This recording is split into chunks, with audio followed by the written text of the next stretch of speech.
नमस्कार students, welcome again to the lectures of root locus. पिछले lecture में हम बात कर रहे थे कंस्ट्रक्शन रूल नंबर 4 एंड 5 के बारे में। आज के लेक्चर में हम और दो कंस्ट्रक्शन रूल पढ़ेंगे। उसके बाद में सिर्फ एक कंस्ट्रक्शन रूल बचता है जो हम एग्जाम्पल के साथ पढ़ने वाले हैं। ठीक है, सो आज के लेक्चर के बाद में कोई कंस्ट्रक्शन रूल पेंडिंग नहीं रहेगा।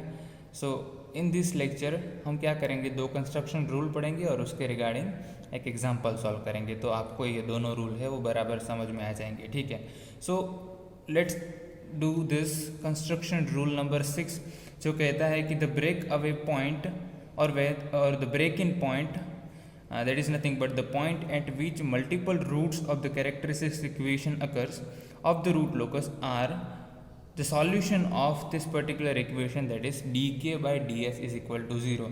so हम जब dk by ds is equal to 0 का सॉल्यूशन फाइंड करेंगे वो हमारे होंगे the break away point and the break in point.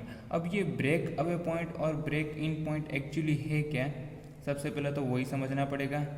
सो फिर से वही एग्जांपल जो हमने स्टार्टिंग में ले रखा था, जिसका ओपन लूप ट्रांसफ़र फंक्शन था k divided by S plus a और यूनिटी फीडबैक कंट्रोल सिस्टम था। तो इसका जो हमने रूट लोकस फाइंड किया था, इसके ओपन लूप पोल्स हो गए s is equal to 0 and s is equal to minus a. So उसका रूट लोकस हमने जो ड्रॉ किया था वो कुछ ऐसा था। ठीक है, वो हमने कंप्यूटेशनल प्रोसेस से डायरेक्ट सॉल्व किया था।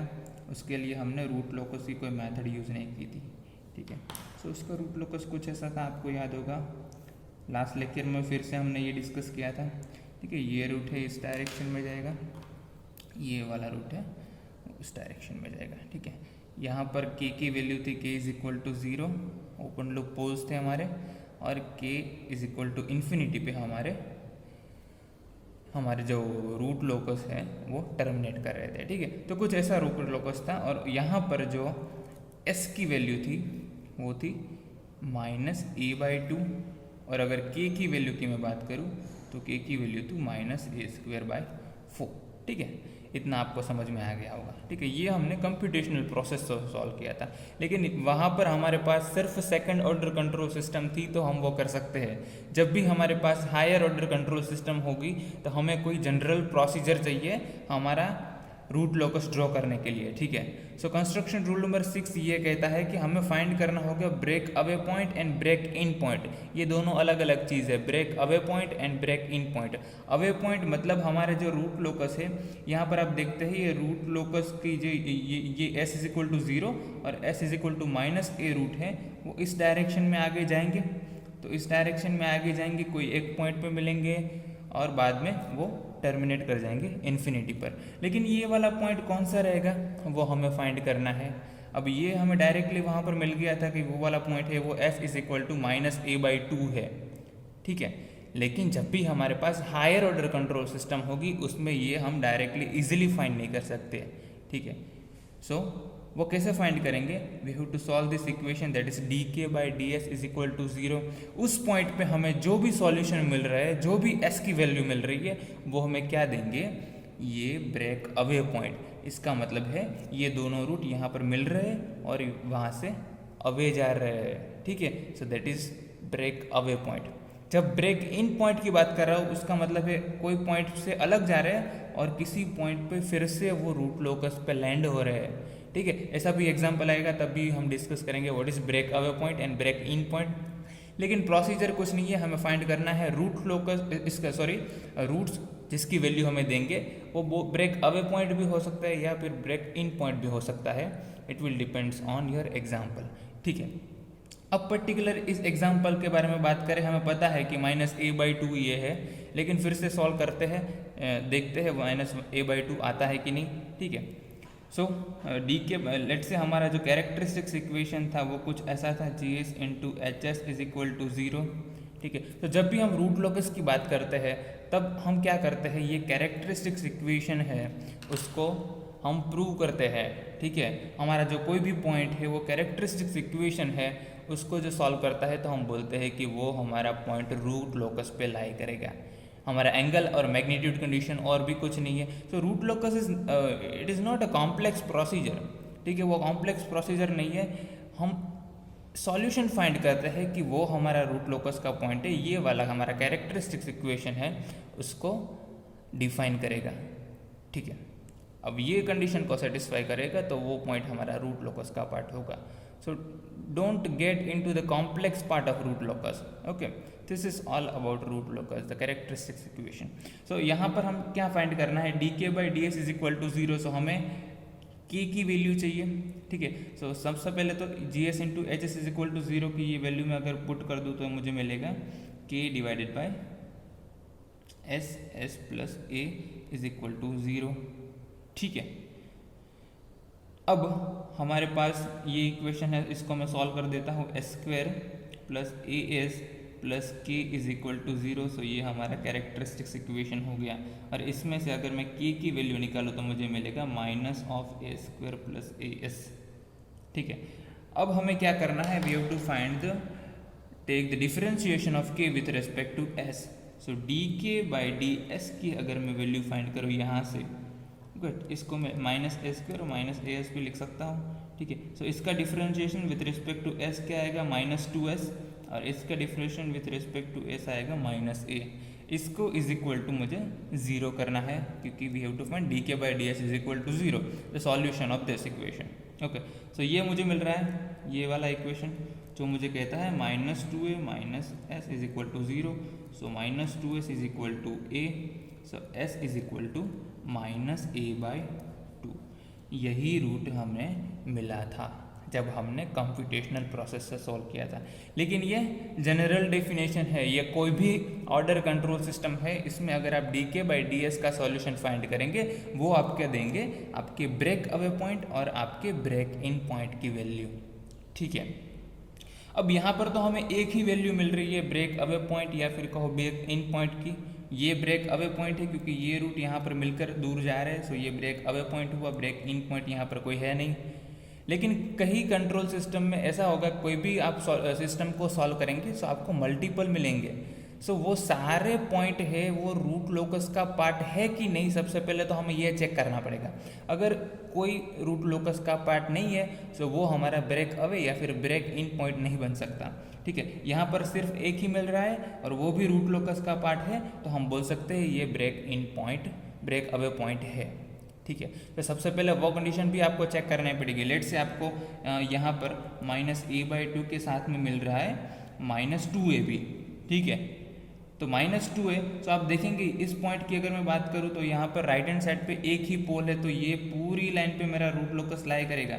यहाँ पर अगर मैं बात करूँ तो मेरे पास अब 1 और 2 पोल है, तो इस लाइन पे रूट लोकस हमारा लाई नहीं करेगा। अब जब मुझे ब्रेक अवे पॉइंट -2a मिल रहा है, तो -2a यहाँ पर माइनस है, तो -a है, तो -2a यहाँ पर आएगा। अब इस पॉइंट पे तो रूट लोकस लाई नहीं कर रहा है, सो हम वहाँ पर ब्रेक अवे पॉइंट भी फाइंड कर सकते नहीं, सो ये हमारा इनवैलिड ब्रेक अवे पॉइंट होगा। Are you getting my point? Okay, so ये हो गया हमारा कंस्ट्रक्शन रूल नंबर 6 के, जहाँ पर हमें फाइंड करना है कि हमारा जो 2 रूट है वो कोलॉइड होके किस पॉइंट से बाहर जाएंगे, वो इस पॉइंट से जाएंगे, इस पॉइंट से जाएंगे, इस पॉइंट से जाएंगे या फिर यहाँ से जाएंगे। सो इसके लिए हमें फाइंड करना होगा ब्रेक अवे पॉइंट। ठीक है, अगर ये पुल यहाँ से अंदर भी आ रहा है, यहाँ पर रूट लोकस प्रेजेंट नहीं है, लेकिन शायद यहाँ पर होता तो ये ब्रेक इन पॉइंट बनता हमारा, और ब्रेक इन पॉइंट भी हम यहाँ से कैलकुलेट करते। ठीक है, अब यहाँ पर तो हमें एक ही पॉइंट मिलता है और वो भी रूट लोकस का पार्ट है, तो हम बोल सकते हैं कि ये हमारा ब्रेक अवे पॉइंट है। Okay, let us discuss the construction rule number 7. This will be the rule number 7, not 8. Now, construction rule number 7 कहता है the intersection of root locus with imaginary axis can be determined using Routh criterion. So Routh criterion हमने last हमारा जो chapter था Routh Hurwitz criterion का stability find कैसे करते हैं उसमें हमने डिफाइन किया था। उस वाले एग्जाम्पल अगर आपको सॉल्व करने आते हैं तो आप हमारा जो इंटरसेक्शन विथ इमेजिनरी, ठीक है, this is the intersection with imaginary, easily calculate कर सकते हैं। अब फिर से इस एग्जांपल पे आ जाता है। यहाँ पर हमारा रूट लोकस बहुत सिंपल था कि हमारा जो रूट है वो इससे आगे यहाँ तक आ रहा है, यहाँ तक आ रहा है, ये इस डायरेक्शन में जा रहा है, ये इस डायरेक्शन में जा रहा है। कहीं केस में ऐसा भी हो सकता है कि आपका रूट लोकस कुछ ऐसा नज़र आ रहा होगा। तो इस केस में क्या हो रहा है कि आपके जो रूट्स है वो इमेजिनरी एक्सिस को इंटरसेक्ट कर रहा है। अब ये किस पॉइंट पे इंटरसेक्ट करेंगे वो हमें फाइंड करना है, that is using Routh Hurwitz stability criterion. So अगर मैं बोल रहा हूँ कि मेरा रूट इस पॉइंट पे है, इसका मतलब ये हुआ कि अगर यहाँ पर मेरा कोई रूट है, यहाँ पर मेरा कोई रूट है, इस केस में हमारी सिस्टम होगी मार्जिनली स्टेबल। सो राउथ-हर्विज क्राइटेरियन की मदद से हमारी सिस्टम मार्जिनली स्टेबल कब हो रही थी, जब हमारा कोई सिस्टम का फर्स्ट कॉलम का फर्स्ट कंपोनेंट जीरो हो रहा था, या फिर पूरी कॉलम पूरी रो जीरो हो रही थी, तब हमारी सिस्टम मार्जिनली स्टेबल हो रही थी। ठीक है, या फिर वो तो मार्जिनली स्टेबल होगी या अनस्टेबल होगी। मार्जिनली स्टेबल कब होगी, जब हमारा जो वो ग्रेटर देन जीरो होगा और we can say the positive number होगा, तब हमारी सिस्टम है वो मार्जिनली स्टेबल हो रही थी। तो उस कंडीशन को हमें सेटिस्फाई करना है। अगर हम वो सेटिस्फाई करते हैं तो हम फाइंड कर सकते हैं कि हमारा जो रूट होगा वो जे ओमेगा एक्सिस और इमेजिनरी एक्सिस को किस पॉइंट पे इंटरसेक्ट करेगा। अब पर्टिकुलर इस एग्जांपल की बात करूँ तो वो हमारा जो रूट लोकस है वो इमेजिनरी एक्सिस को इंटरसेक्ट नहीं करेगा, क्योंकि जब हम एंगल ऑफ एसिम्प्टोट्स फाइंड करते हैं, तो इसके लिए आपको लास्ट लेक्चर में मैंने बताया था एंगल ऑफ एसिम्प्टोट हमें मिल रहे थे प्लस और माइनस 980 प्लस और माइनस 270। तो ये इस डायरेक्शन में जा रहा है, इस डायरेक्शन में जा रहा है asymptotes. I am not talking about the branches of root locus. ठीक है, एसिम्प्टोट्स इस लाइन में जा रहे हैं और इस डायरेक्शन में जा रहा है। उसका मतलब हमें पता है कि ये वाली लाइन है वो कभी भी इमेजिनरी एक्सिस को इंटरसेक्ट नहीं करेगी। उस केस में हमें इंटरसेक्शन विथ इमेजिनरी फाइंड करना नहीं था। लेकिन कोई एक एग्जांपल होगा जिसमें हमारा रूट ऐसे जा रहा होगा, तो उस केस में हमें इंटरसेक्शन विथ इमेजिनरी फाइंड करना होगा। वो कैसे करेंगे, राउथ-हर्विज स्टेबिलिटी क्राइटेरियन की मदद से करेंगे। सबसे पहले हमें कैरेक्टरिस्टिक्स इक्वेशन इसके जैसे फाइंड करेंगे। ठीक है, अब यहाँ पर तो फाइंड करने की ज़रूरत है ही नहीं, क्योंकि हमें पता है कि इमेजिनरी एक्सिस को इंटरसेक्ट नहीं करेगा। ठीक है, कोई ऐसा रूट लोकस होगा जो इंटरसेक्शन करेगा, तो उस केस में सबसे पहले हम कैरेक्टरिस्टिक्स इक्वेशन बनाएंगे। बाद में हमें पता है कि अगर हमारे पास लेट से ऐसा कुछ कैरेक्टरिस्टिक्स इक्वेशन है 3s² + 4s + k = 0। Okay, so we are taking as an example. So इसको हम क्या करेंगे, राउथ-हर्विज एरे में हम उसे अरेंज कर देंगे। तो इसका कोएफिशिएंट है 1, इसका है 3, 4, k। ठीक है, बाद में हम कैसे फाइंड करते थे, 4 × 3 = 12 - 1 × k = k ओनली / 3। यहाँ पर 0 आएगा, यहाँ पर k आएगा। ठीक है, अब मैं बोल रहा हूँ कि हमें इंटरसेक्शन विथ इमेजिनरी फाइंड करना है। तो हमारे राउथ-हर्विज क्राइटेरियन की मदद से हमारा जो रूट है वो इमेजिनरी एक्सिस पर कब होगा, जब ये वाला कंपोनेंट है वो 0 होगा। सो 12 - k / 3 = 0। सो 12 - k = 0। So k = 12। ठीक है, अब ये k की 12 वैल्यू पर हमारा जो रूट है वो इमेजिनरी एक्सिस पर मिल रहा है, लेकिन वो रूट की वैल्यू क्या रहेगी। तो क्या करेंगे हम, ये पूरी रो 0 हो रही है, उस केस में हम राउथ-हर्विज क्राइटेरियन में क्या कर रहे थे, उसकी जो ऊपर की नॉन जीरो रो है उससे ऑक्सिलरी इक्वेशन बनाते थे। तो उसके ऊपर की रो यानी कि ये रो, तो उसमें से ऑक्सिलरी इक्वेशन बनाएंगे तो वो हमें मिलेगा 3 × s² + k = 0। अब k की वैल्यू हमारे पास है, तो k की वैल्यू यहाँ पर रख दो, 12 = 0, तो 3s² = -12, s² = -4। सो ये अगर रूट की वैल्यू मैं फाइंड करूँ s1 and s2, that will B +or -2j। अब आपको पता चला कि ये रियल एक्सिस, ये ज्योमेट्रिक एक्सिस, +2g यहाँ पर मुझे मिलता है, -2j यहाँ पर मुझे मिलता है। तो हमारे जो रूट लोकस है वो इमेजिनरी एक्सिस को यहाँ पर और यहाँ पर इंटरसेक्ट करेंगे। तो ये पॉइंट हमें फाइंड करना है कंस्ट्रक्शन रूल नंबर 7 में। I hope you are getting my point. ठीक है, इसके लिए आपको जो आपके राउथ-हर्विज क्राइटेरियन का फंडामेंटल था वो क्लियर करना पड़ेगा कि आपका रूट इमेजिनरी एक्सिस पर कब होगा। Okay, let us try to solve an example. अब कई जगह पर ऐसा होगा कि आपको आपका ब्रेक अवे पॉइंट फाइंड करने की ज़रूरत नहीं पड़ेगी। ठीक है, सारे एग्जाम्पल में सारे स्टेप फॉलो करने की कोई ज़रूरत नहीं है, क्योंकि कभी आपको ऐसे भी एग्जाम्पल मिलेंगे, क्योंकि हम कोई 2-3 स्टेप है उसको स्किप कर सकते हैं, लेकिन उस टाइम पे आपको क्लिक होना चाहिए कि इस स्टेप को फाइंड करने की कोई ज़रूरत है नहीं।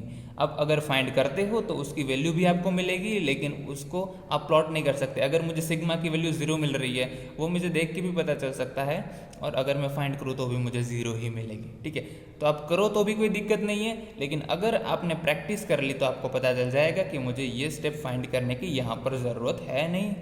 ठीक है, उस केस में आपका टाइम बच जाएगा। ठीक है, अब इस एग्जांपल की बात करते हैं। We have to get the root locus for a unity feedback system with open loop transfer function is given by GS is equal to K divided by S square plus 8S plus 32। ठीक है, सबसे पहले find कर लेते हैं number of poles कितने हैं यहाँ पर एंड नंबर ऑफ जीरोस कितने हैं।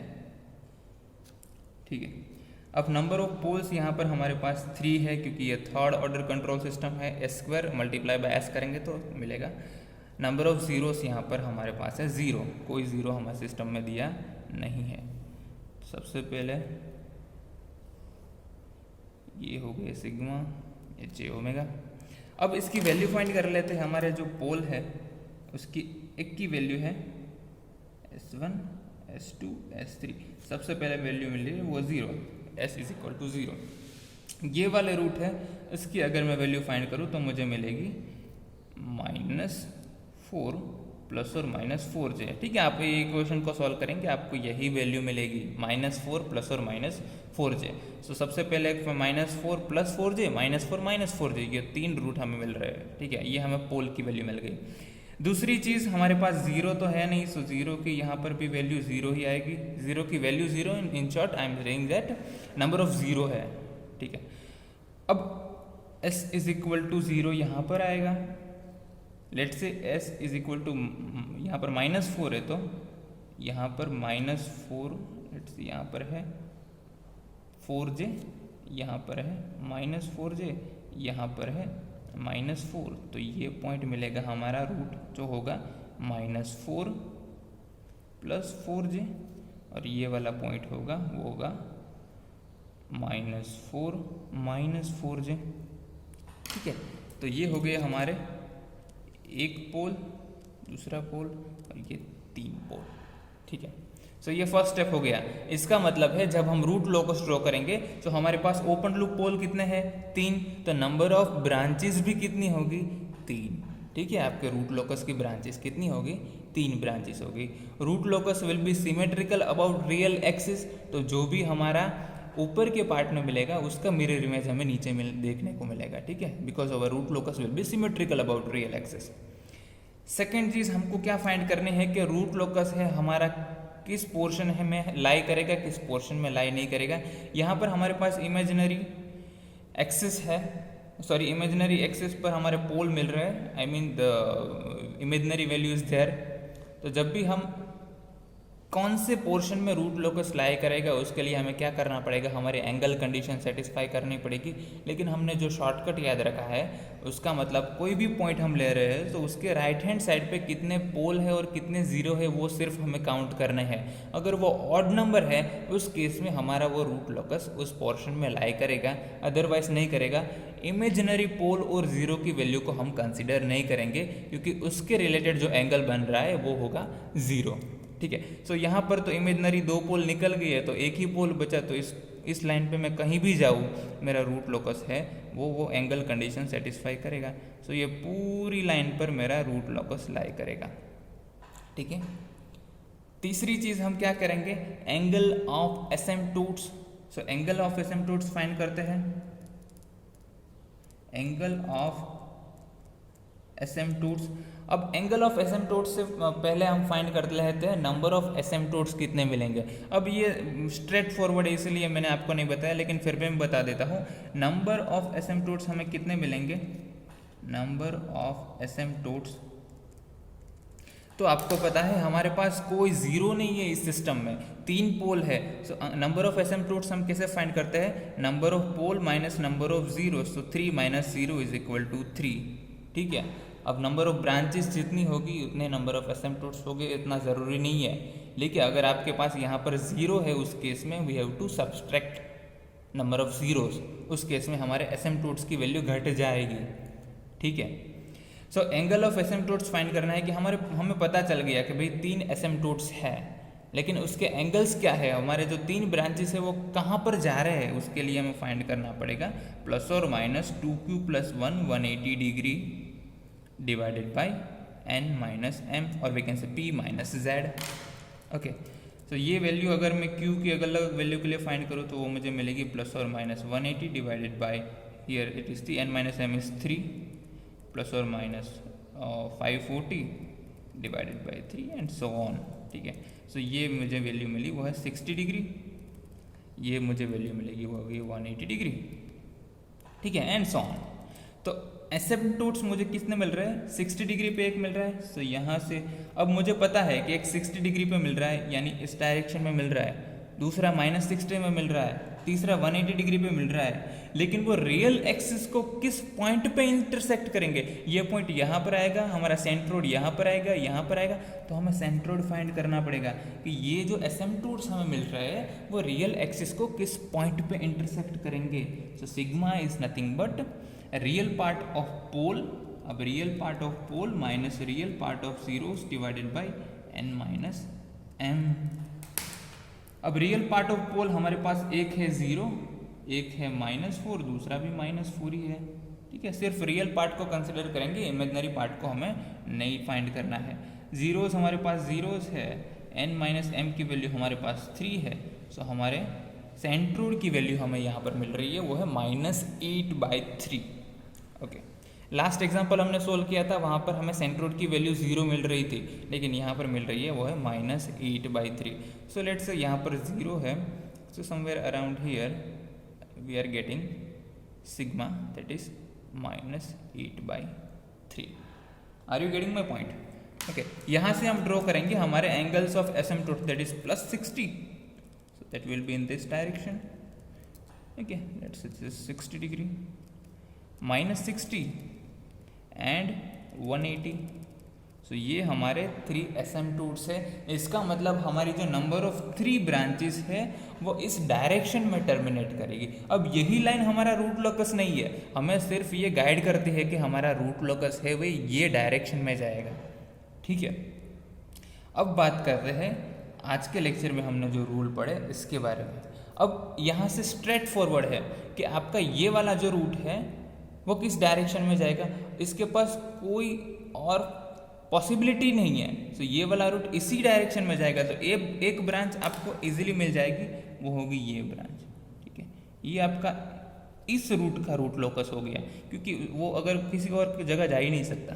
ठीक है, ये वाला रूट यहाँ k = 0 से स्टार्ट होगा और k = इन्फिनिटी पे टर्मिनेट हो जाएगा। हमें फाइंड करना है इन दोनों रूट कैसे इन्फिनिटी तक टर्मिनेट करेंगे। ठीक है, अब यहाँ पर सबसे पहले break away break in point जो हमने आज के लेक्चर में डिस्कस किया वो फाइंड करना पड़ेगा कि हमारा जो रूट्स है वो रियल एक्सिस पर कोलाइड होके किस पॉइंट से टर्मिनेट करेंगे। लेकिन यहाँ पर आप ध्यान से देखेंगे तो आपको पता चलेगा हमारे पास अब 2 इमेजिनरी पोल्स है जो रियल एक्सिस पर नहीं है, और उसके बीच में कोई वो ऐसा पोर्शन नहीं है जहाँ पर रूट लोकस लाई करेगा, तो वो कोलाइड होने की तो बात ही नहीं आती। ठीक है, सो वो इंटरसेक्शन और we can say the real axis के साथ में जहाँ पर वो ब्रेक अवे पॉइंट या ब्रेक इन पॉइंट फाइंड करने की ज़रूरत है ही नहीं। ठीक है, so we are able to skip that step, तो वो स्टेप हम स्किप कर सकते हैं।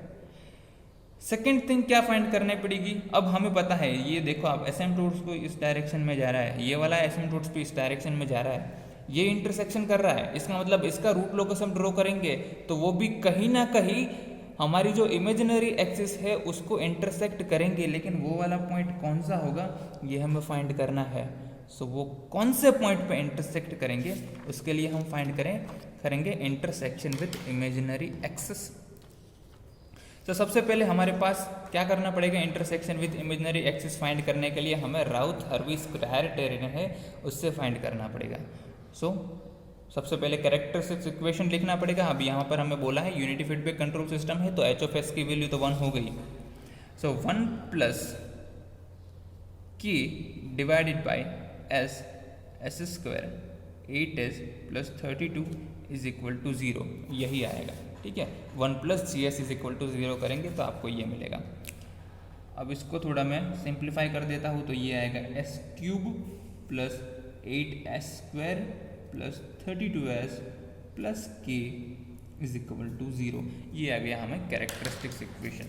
अब इसको हम राउथ-हर्विट्ज क्राइटेरियन की मदद से सॉल्व करेंगे। सो हाईएस्ट ऑर्डर है third order, then second S raise to 1 S raise to 0, और इसके कोएफिशिएंट है यहाँ पर a1 8 32 and then k। Okay, now we have to multiply 32 with 8, so it is 256, but let me just recheck, it's 16, yes it is 256 only, so 256 minus k into 1 k divided by 8, यहाँ पर 0 आएगा, और इसको solve करेंगे तो s race to 0 का component k ही आएगा। ठीक है, आपको पता है यहाँ पर 0 है, यहाँ पर ऊपर के है, तो यहाँ पर सिर्फ डायरेक्टली के लिख सकते हैं, यही आएगा। आप सॉल्व करेंगे, इसको इससे मल्टीप्लाई करो, इसको इससे मल्टीप्लाई करो, divided by this, you will get के ओनली। अब हमें फाइंड करना है कि हमारा जो रूट लोकस है वो किस पॉइंट पे इंटरसेक्ट करेगा। तो सबसे पहले फाइंड करेंगे ये इज इक्वल टू 0 हो गया, तो हमारा जो के की वैल्यू है हमें मिलेगी, उस के की वैल्यू पर हमारा जो रूट लोकस है वो इमेजिनरी एक्सिस को इंटरसेक्ट करेगा। अब k की वैल्यू फाइंड कर रहे हैं, k को हम बढ़ा रहे हैं 0 से लेके इन्फिनिटी तक, तो किस k की वैल्यू पर हमारा जो रूट लोकस है वो इमेजिनरी एक्सिस पर वो इंटरसेक्ट करेगा, इस k की वैल्यू पर। इसको अगर सॉल्व करेंगे तो हमें मिलेगा तो 256 minus k is equal to 0, then k is equal to 256।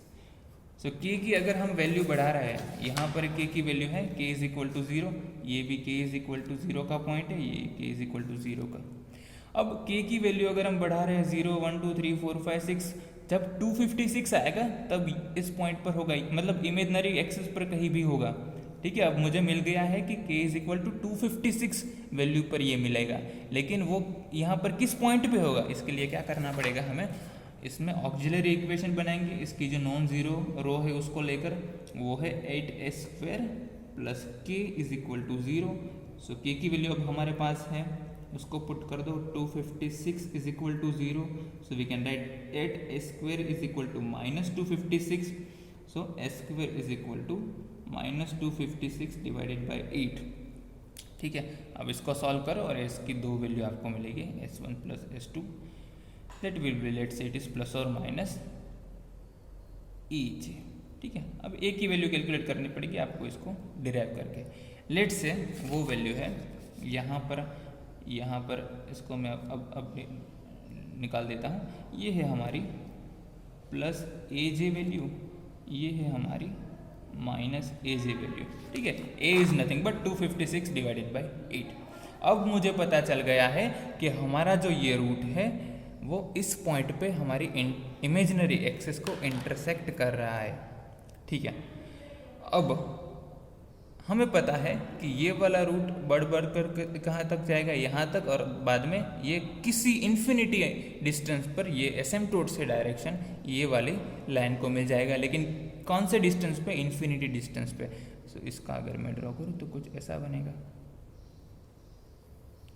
Sorry ये ऐसे जाएगा, लेकिन इन्फिनिटी पर ये दोनों मैच हो जाएंगे, सेम ये भी ऐसे जाएगा, और at infinity they will match each other. ठीक है, सो ये हो गया इसका root locus. Are you getting my point? ठीक है, सो ये रूट का रूट लोकस मिला है यहाँ पर, ये यहाँ पर जाएगा, ये यहाँ पर जाएगा। एक और चीज़ जो मैंने बताया था कि एग्जाम्पल हम जब सॉल्व करेंगे तब मैं आपको एक एक्स्ट्रा रूल है वो बताऊंगा, वो होगा एंगल ऑफ डिपार्चर। लेट से ये यहाँ पर ये एक्सिस में यहाँ पर ड्रॉ कर रहा हूँ, तो ये कितने एंगल से डिपार्चर करेगा वो होगा हमारा एंगल ऑफ डिपार्चर। और दूसरी चीज़ है एंगल ऑफ अराइवल। यहाँ पर पोल है, इसलिए पोल से हमारा जो ब्रांच होगा वो डिपार्चर होगा। अगर ज़ीरो होता तो the angle of arrival will be there, because our root locus will starts from open loop poles and it will ends at open loop zeros. Okay, so अगर पोल की बात कर रहे हैं, so angle of departure find करना पड़ेगा। अगर imaginary zero होता हमारे पास तो हमें क्या करना पड़ता, एंगल ऑफ अराइवल फाइंड करना होता, लेकिन वो आपको सिर्फ इमेजिनरी पोल्स और इमेजिनरी ज़ीरो के केस में फाइंड करना है। अगर आपके पास रियल पोल और रियल ज़ीरो है तो उस केस में एंगल ऑफ डिपार्चर और अराइवल फाइंड करने की कोई ज़रूरत नहीं है, लेकिन इस केस में फाइंड करना पड़ता, ठीक है। लेकिन वो अभी बहुत टाइम हो गया है, लेकिन इस लेक्चर में वो मैं कंसिडर नहीं करूँगा। जब नेक्स्ट टाइम मिलेंगे और एग्जाम्पल सॉल्व करेंगे और एंगल ऑफ डिपार्चर और एंगल ऑफ अराइवल क्या है वो हम फाइंड करेंगे। इस एग्जाम्पल के लिए वो 45 डिग्री आएगा, ठीक है। सो एक बार सीखने के बाद आप इजीली इस एग्जाम्पल के लिए भी कैलकुलेट कर सकते हैं, ठीक है। क्योंकि ये रूट है वो ऐसे क्यों नहीं जाएगा भाई, ऐसे क्यों नहीं जाएगा, वो ऐसे ही क्यों जाएगा, ये हमें फाइंड करना है। तो इसके लिए एंगल ऑफ अराइवल और एंगल ऑफ डिपार्चर फाइंड करना बहुत ज़रूरी है, ठीक है। सो इस लेक्चर में हमने सिर्फ एंगल ऑफ डिपार्चर और अराइवल के अलावा सारे रूल कवर कर दिए हैं। सो कोई भी एग्जाम्पल आप सॉल्व कर लो, उसमें ये वाला जो रूल है वो कभी आ सकता है कभी भी नहीं आएगा, लेकिन इतने जो हमने 7 रूल पढ़े हैं उसमें से आप कोई भी एग्जाम्पल सॉल्व करते हो। Try to solve example your own. किसी भी पॉइंट पे आपको डिफ़िकल्टी होती है you can share in comment section और you can contact me directly. मैं आपका वो डाउट है वो सॉल्व करने की कोशिश करूँगा। So with this we are closing today's lecture. We will meet in next lecture. See you next time. Thank you so much.